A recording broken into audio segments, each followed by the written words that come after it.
شاید تو یہ باتیں پیچھے آ جائیں کیا ہاں ابلیس اس میں داخل، فرشتوں میں داخل نہیں، لیکن چونکہ وہ فرشتوں کے ساتھ رہتا تھا اور بے تکلفی کے ساتھ آتا جاتا تھا، یہ مجھے معلوم نہیں ان کا استاد تھا یا نہیں تھا، ٹھیک ہے۔ اس سلسلے میں لوگ بڑی بڑی کہانیاں گھڑتے گئے، اتنے کروڑ سال تک ابلیس یہ رہا نہیں، اتنے لاکھ سال تک رہا، اتنے لاکھ سال تک اس نے سجدے کیے، یہ سب مقررین کی کہانیاں ہے۔ بات سمجھ میں آئی؟ کبھی کوئی بولتا ہو تو سن لینی چاہیے، لیکن ہم اسے نقل نہیں کریں گے۔ بہرحال اتنا معلوم ہے کہ یہ فرشتوں کے ساتھ تھا، فرشتوں سے اختلاط رکھتا تھا۔ اب ہمارے استاد مولانا انتظام حسین صاحب نے کہا کہ دیکھیے یہ اعتراض اس طریقے سے دور ہوگا، مثلا مان لو کہ یہاں اس مجمع میں کئی لوگ لے آتے، جیسے کہ مسجد میں اپنی بچی کو بھی لے آتے، سب لائے اپنے اپنے بچوں کو، لڑکوں کو، لیکن ایک آدمی اپنی لڑکی کو لائے 5 سال کی، 7 سال کی۔ اب اس میں ہم نے کوئی حکم دیا کہ جتنے لڑکے ہیں، جتنے بچے ہیں، لڑکے ہیں جو تمہارے ساتھ آئے ہیں، سب کے سب اسی وقت کھڑے ہو جائیں۔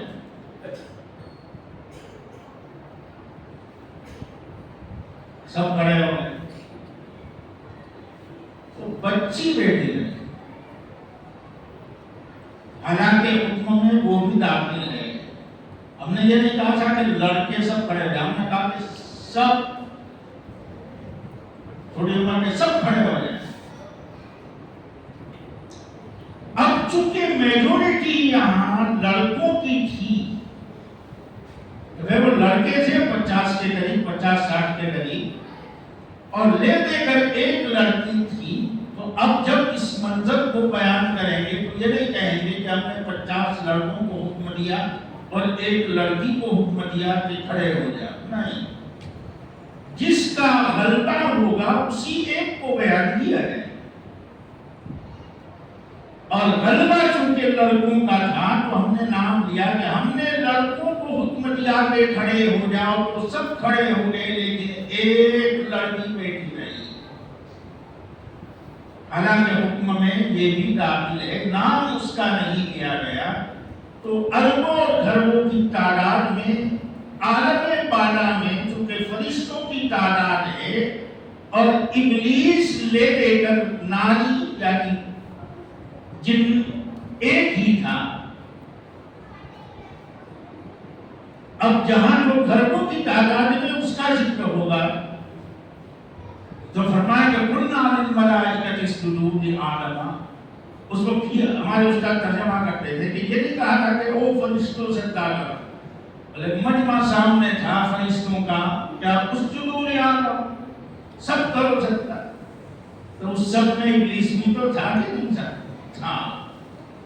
فرشتوں نے سب نے سجدہ کر دیا، لیکن ابلیس نے سجدہ نہیں کیا۔ اب محض ایک مرتبہ کے سجدہ نہ کرنے کی وجہ سے وہ ہمیشہ کے لیے خدا تبارک و تعالیٰ کے دربار سے مردود، کہیں ایسا نہ ہو کہ آخرت میں کہیں ایک سجدے نہ کرنے کی وجہ سے، حالانکہ ہم سجدے کی فرضیت کے قائل ہیں، لیکن ہماری غفلت اور سستی کی وجہ سے، سجدہ نہ کرنے کی وجہ سے، سجدے سے میری مراد ہے نماز،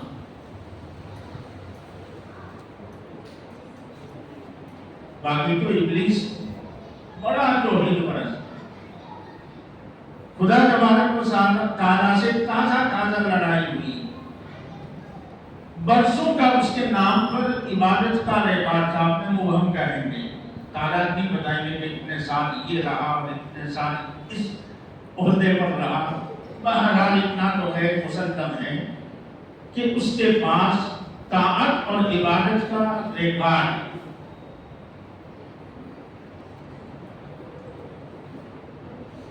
لیکن اس ریکارڈ کے ہوتے ہوئے بھی محض ایک بات کے نہ ماننے کی بنیاد پر اللہ تبارک و تعالیٰ نے اسے کہاں سے کہاں پھینک دی. اسے کہا کہ فخرج انک رجیم، یہاں سے نکل تو مردود.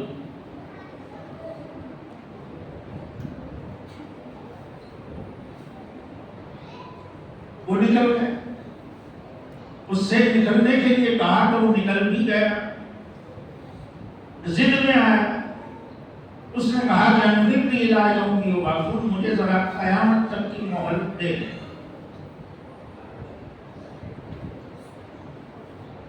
اور خدا تبارک و تعالیٰ نے اسے مہلت دے دی کہ انک من المنظرین، جب ایک مہلت ہے قیامت تک کی. اب یہاں سوال پیدا ہوتا ہے کہ حدیث کی کتابوں میں آتا ہے، تعلیم میں ہم سنتے کہ اللہ تبارک و تعالیٰ رمضان المبارک میں سرکش شیاطین کو قید کر دیتا.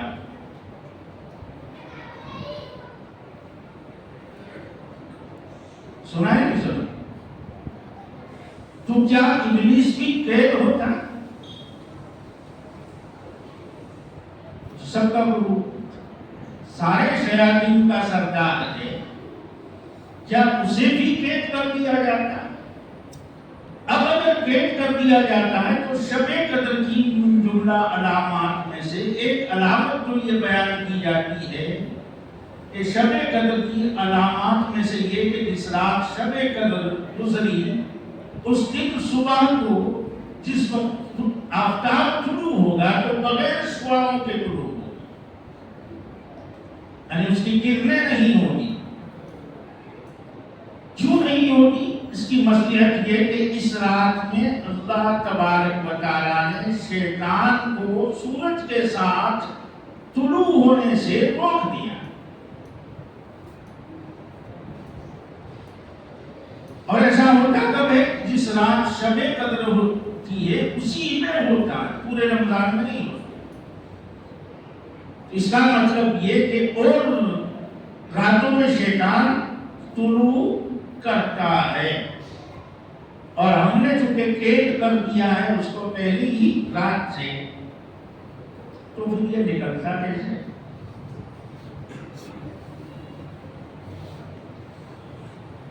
یہ نکلتا کیسے؟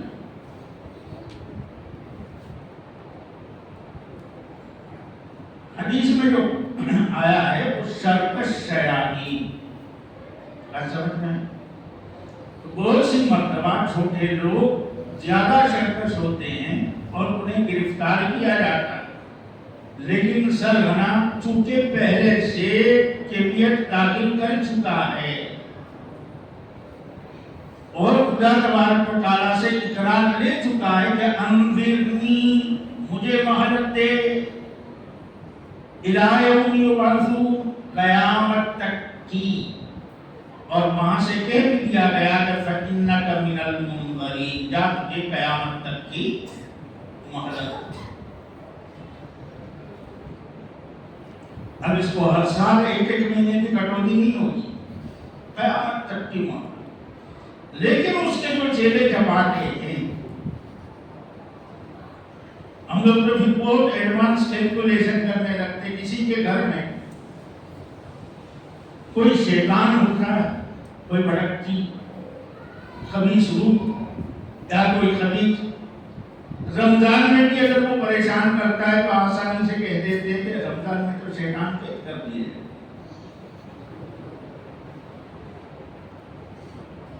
یہ مراد نہیں. جن شیاطین کا کام خاص خاص عبادات میں رکھنا ڈالنا، وسوسے ڈالنا، وضو میں رکھنا ڈالنا، روزے میں رکھنا ڈالنا، نماز میں ڈالنا، کہ جو مومنین کی عبادات کو خراب نہ کرے، ان 10 شیاطین کو قید کر دیا جاتا، اور ہو سکتا ہے ہمارے گھروں ہی میں کیا جاتا۔ ویسے غالب کا ایک واقعہ ہے، ان کے ایک دوست تھے مومن خان مومن، اور وہ عالم تھے، پرہیزگار آدمی تھے۔ وہ ایک مرتبہ اچانک دوپہر کے وقت غالب سے ملنے گئے، اور بڑی آپس میں بے تکلفی تھی، تو گھر کا دروازہ، کمرے کا دروازہ انہوں نے کھول دیا تو دیکھا کہ 12-1 بجے غالب ناشتہ فرما رہے ہیں، کیا کر رہے ہیں، رمضان کا مہینہ، اور کھانا کھایا جاتا۔ تو مومن خان نے کہا کہ یہ کیا؟ تو بولے کیا کروں، شیطان غالب ہے۔ اس کا نام بھی غالب تھا، شیطان غالب ہے طبیعت کو، کیا کروں؟ تو مومن خان نے کہا کہ شیطان کو رمضان المبارک میں قید کر دیا جاتا ہے۔ تو اس نے کہا بات تو تمہاری صحیح ہے، لیکن اتفاق سے میرے ہی کمرے میں قید کیا جائے۔ تو بعض لوگوں کا حال یہ ہوتا ہے کہ مطلب گویا کہ انہی کے کمرے میں قید کیا جاتا ہے۔ میں جس میں بھی بھول گیا ہوں، صاحب سے دکھتا بھی نہیں۔ وَلَقَدْ خَلَقْنَاكُمْ، اللہ تبارک و تعالیٰ فرماتا ہے کہ ہم نے تمہیں پیدا کیا اور ہم نے تم کو صورت دی۔ پھر فرشتوں سے کہا، اس سے مراد حضرت آدم علیہ السلام نے، ہم سے نہیں سجدہ کر پائے، لیکن تھے تو ہمارے ابا۔ ہم کھڑا کر کہہ سکتے ہیں کہ ہم وہ ہیں کہ جن کو فرشتوں نے بھی سجدہ کیا، لیکن یہ کھنکھارنا ایک حد تک وہ تو اچھی بات ہے۔ باقی دنیا عام طور پر اسی وہم میں رہتی ہے کہ پدرم سلطان پور میرا باپ یوں تھا۔ لاری لے کر جانے والا بھی کہتا ہے کہ میرا دادا 100 بیگھہ کا کھاتے تھا، لیکن تو میرے دادا کیوں تھے، میرے نانا یوں تھے، ٹھیک۔ اور اسی وہم میں ہم رہتے ہیں۔ وہ عوام اولیاء اللہ کی کرامات بیان کرتی، واقعات بیان کرتی، اس پر فخر کرتی، ٹھیک وہ تھے ایسے، لیکن تم تو ہمارے دادا حضرت آدم علیہ السلام کے سامنے فرشتوں نے تعظیماً سجدہ کیا تھا، اور خدا تبارک و تعالیٰ کے حکم سے کیا تھا۔ اور خدا جس چیز کا حکم دے وہ جائز، اور جس چیز سے روکے اس سے رکنا واجب، وہ معصیت، وہ گناہ کہلاتی۔ خدا نے حکم دیا تھا تو سجدہ کیا تھا، لیکن اب خدا تبارک و تعالیٰ کے سوا کسی اور کو سجدہ جائز، اور لوگ ہوتے ہیں جاہل کہ تو سجدہ کرواتے تو میرے حضرت آدم کو سجدہ نہیں کیا تھا، اس کو حضرت یوسف کو اس کے بھائیوں نے سجدہ نہیں کیا تھا، تو ہم ان سے کہیں گے کہ ہماری ایک سلامت حضرت آدم علیہ السلام اپنی سگی بیٹی کا نکاح اپنے سگے بیٹے سے کرواتے تھے، نہیں کرواتے تھے؟ جب سگے بھائی بہن میں نکاح ہوتا تھا نہیں ہوتا تھا؟ آخر وہ بھی نبی تھے، تو ابھی تم یہ کیوں نہیں کرتے؟ یہ کرتے، یہ طلاق کی جھنجھٹ نہ آتی، سگے بھائی بہن میں شادی کروا دیتے، گھر کی بات گھر میں ہی رہ گئی۔ لیکن ہر کوئی کہے گا کہ قرآن نے اسے منع کر دیا، اسے حرام کر دیا۔ تو اگلی شریعت میں جو حکم تھا اسے ہر ایک شریعت میں لاگو نہیں کریں گے۔ اب خدا تبارک و تعالیٰ کے سوا کسی اور کو سجدے کی کوئی گنجائش نہیں۔ خود حضور اکرم صلی اللہ علیہ وسلم سے صحابہ کرام نے التماس کی، درخواست کی کہ اللہ کے رسول صلی اللہ علیہ وسلم، عرب کے بڑوں کا دستور ہے کہ جب وہ اپنے مربیوں اور بڑوں سے ملتے ہیں تو ان کے سامنے تعظیماً جھکتے ہیں۔ جیسے غیر مسلموں میں طریقہ ہے پاؤں چھونے کا، یعنی اس میں سر جھکے گا ان کے پاؤں تک۔ اے نبی صلی اللہ علیہ وسلم، آپ اس کے زیادہ مستحق ہیں کہ ہم اگر آپ اجازت دیں تو ہم آپ کو تعظیمی طور پر آپ کے سامنے جھکے یعنی سجدہ کریں، اور سجدہ کرنے کے معنی آتے ہیں الانحناء، سجدے کے معنی یعنی جھکنا۔ تو حضور نے فرمایا کہ میری شریعت میں خدا کے سوا کسی اور کے سامنے جھکنے کی گنجائش ہوتی، تم میں خدا کے سوا کسی اور کو سجدے کی گنجائش ہوتی تو میں عورتوں کو حکم دیتا کہ وہ اپنے شوہروں کو سجدہ کریں، لیکن جس شریعت کو لے کر میں آیا ہوں اس میں خدا کے سوا کسی اور کے سامنے سجدے کی گنجائش نہیں۔ تو ثم قلنا للملائکۃ اسجدوا لآدم، پھر ہم نے فرشتوں سے کہا کہ اسجدوا لآدم، آدم کو سجدہ کرو، یعنی مجلس کو حکم دیا کہ آدم کو سجدہ کرو، اور اس مجلس کے اندر ابلیس کی موجودگی بھی تھی اور وہ وی آئی پی پرسن تھا اس وقت۔ تو اس نے کہا کہ یہ تو خیر سب سجدہ کر لیں گے، ان کے نام پر کوئی ریکارڈ اتنا ہے نہیں، میرے پاس حیثیتیں اور ڈگریاں لگی ہوئی ہے کہ میں یہ بھی رہ چکا ہوں، یہ بھی رہ چکا ہوں، یہ بھی رہ چکا ہوں، اور خدا نے مجھے جس مادے سے پیدا کیا ہے وہ مادہ یعنی آگ ہے جو نیچے سے اگر بھڑکائی جائے تو اوپر کو اٹھتی ہے، انہیں سب کو سجدہ کر لینے دو، اور یہ بالکل نو ڈاؤٹ رہا کہ میں نہیں کروں۔ تو اس سے پوچھا گیا کہ لم یکن من الساجدین، اس نے سجدہ نہیں کیا، قال ما منعک الا تسجد، تجھے کس چیز نے روکا کہ تو سجدہ کرے، یعنی سجدہ کرنے سے تو کیوں باز رہا جب تجھے حکم دیا گیا؟ قال، یہ نہیں کہا کہ مجھے حکم نہیں دیا، وہ سمجھتا ہے کہ حکم میں بھی داخل ہوں۔ قال انا خیر منہ، میں اس سے بہتر ہوں، خلقتنی من نار، تو نے مجھے آگ سے پیدا کیا ہے، وخلقتہ، اور تو نے اس سے پیدا کیا یعنی حضرت آدم کو مٹی سے۔ قال فاہبط منہا، یہاں سے نکل، قال فاہبط منہا فما یکون لک ان تتکبر، تیرے لیے تکبر کرنے کی، استکبار کرنے کی کوئی گنجائش نہیں تھی۔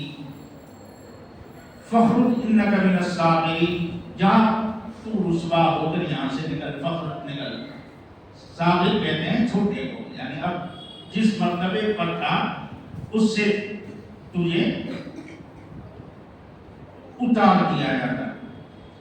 قال انظرنی الی یوم یبعثون، پھر بھی اس کو مطلب توبہ کی توفیق نہیں ہوئی، اپنی بات سے رجوع اس نے نہیں کیا، بلکہ دلیل پکڑی میں خلقتنی من نار وخلقتہ من طین، اور کہا کہ اس آدم نے اگر مجھے، اور وہ جانتا تھا کہ آدم علیہ السلام کو پیدا کہاں کیا، کیا آدم علیہ السلام کو پیدا کیوں کیا گیا، اور پھر یہ کہاں رہیں گے، اور وہاں رہنے کے بعد کہاں اتارے جائیں گے، کہاں نازل ہوں گے، ان کی ضروریت ہوگی، کیسی ہوگی، اور کن کن احکام کی اور شرائط کی وہ مکلف ہوگی، تو اس نے بھی مدت مانگ لی کہ انظرنی الی یوم یبعثون، اے میرے پروردگار تو مجھے قیامت تک کی مہلت دے، اور اسے مہلت دی گئی، اور وہ قیامت تک دندناتا ملے گا، رمضان میں بھی اور غیر رمضان میں بھی۔ ایسا کیا نہیں سمجھ میں آیا؟ یہ پہلے سے خدا سے وعدہ لے چکا ہے کہ انظرنی الی یوم یبعثون، مجھے قیامت تک کی مہلت دے۔ اور حدیث کیا مطلب، کتابوں میں علماء نے جو مطلب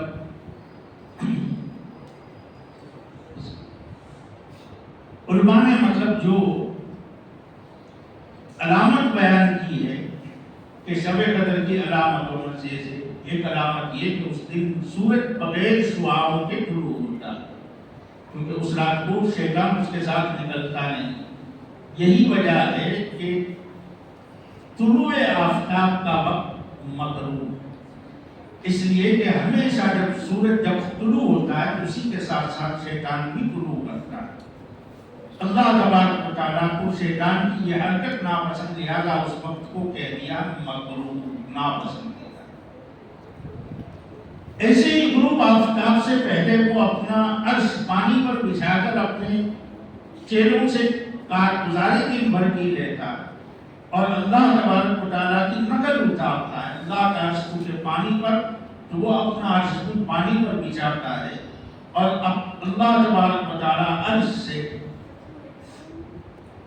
پر فرشتوں سے دن بھر کی کارگزاری لیتا اور تکوینی امور کی کارگزاری میں سپرد کیا احکام سپرد کیے جاتے ہیں تکوینیات کے،